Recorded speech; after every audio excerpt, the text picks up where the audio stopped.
Subscribe ಆಗಿ bell ಬಟನ್ನನ್ನು ತಪ್ಪದೆ press ಮಾಡಿ. ನಮಸ್ಕಾರ ವೀಕ್ಷಕರೇ, ಜಾನಪದ ಕಣಜ 241ಕ್ಕೆ ತಮ್ಮೆಲ್ಲರಿಗೂ ಸ್ವಾಗತವನ್ನ ಬಯಸ್ತಾ ಇದ್ದೇನೆ.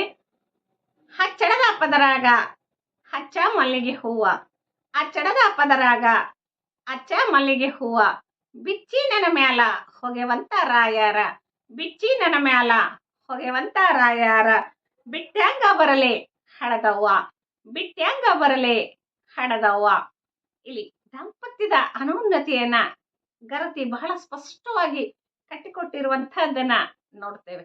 ತವರು ಅಂದಾಕ್ಷಣಕ್ಕೆ ಹೆಣ್ಣಿಗೆ ಬಹಳ ಸಂಭ್ರಮ, ಬಹಳ ಖುಷಿಯಿಂದ ಹೋಗ್ತಕ್ಕಂತಹ ಪ್ರಸಂಗಗಳು ಇರ್ತವೆ. ಆದರೆ ಒಬ್ಬ ಜಾನಪದ ಗರತಿ ಈ ರೀತಿಯ ಹೇಳ್ತಾ ಇದ್ದಾಳೆ, ತನ್ನ ಪತಿಯನ್ನ ಬಿಟ್ಟು ನಾನು ಹೇಗೆ ತವರು ಮನೆಗೆ ಬರ್ಲಿ ಅಂತೇಳಿ ಹೇಳ್ತಾಳೆ. ಅಂದ್ರೆ ಆ ದಾಂಪತ್ಯ ಅನೋನ್ಯ ದಾಂಪತ್ಯ ಇತ್ತು. ಪರಸ್ಪರ ಒಬ್ರಿಗೊಬ್ರು ಬದುಕನ್ನ ಅರ್ಥ ಮಾಡ್ಕೊಂಡು ನಡೀತಕ್ಕಂತಹ ಒಂದು ದಾಂಪತ್ಯ ಇತ್ತು. ಹಾಗಾಗಿ ಯಾರು ಪ್ರೀತಿಯನ್ನ ನೋಡ್ಕೊಳ್ತಾರೋ ಅವರಿಗೆ ಅಗಾಧವಾದ ಪ್ರೀತಿಯನ್ನ, ತಾಯ್ತನವನ್ನ ಕೊಡ್ತಕ್ಕಂತಹ ಒಂದು ಮೌಲ್ಯಗಳು ನಮ್ಮ ಜಾನಪದ ಗರತಿಯರಲ್ಲಿ ಇದ್ವು ಅನ್ನುವ ಮಾತನ್ನ ಈ ತ್ರಿಪದಿ ಬಹಳ ಸುಂದರವಾಗಿ ಸ್ಪಷ್ಟಪಡಿಸ್ತದೆ.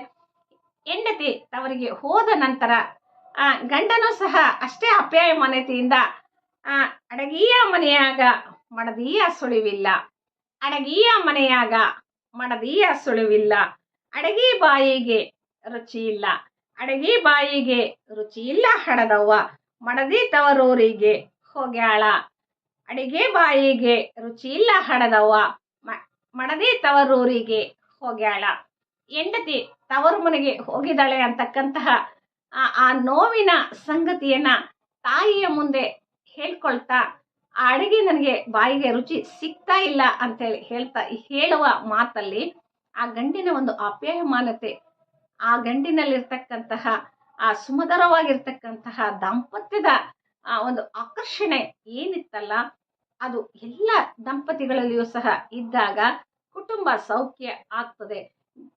ಗಂಡನ ಮನೆಗೆ ತವರನ್ನ ಬಿಟ್ಟು ಬಂದಂತಹ ಹೆಣ್ಣು ಮಕ್ಕಳಿಗೆ ಗಂಡನ ಮನೆಯಲ್ಲಿ ಅತ್ತೆ ಮಾವ ಒಂದು ಪತಿಯ ಸಹಕಾರ ಎಲ್ಲವೂ ಸಿಕ್ಕಾಗ ಆಕೆ ತನ್ನನ್ನು ಅರ್ಪಿಸಿಕೊಂಡು ಆ ಕುಟುಂಬದ ಮಗಳಾಗಿ ಆಕೆ ಬದುಕನ್ನ ಸಾಗಿಸಿ ಆ ಕುಟುಂಬದ ಶ್ರೇಯಸ್ಸಿಗೆ ಬೆಳಕಾಗ್ತಾಳೆ.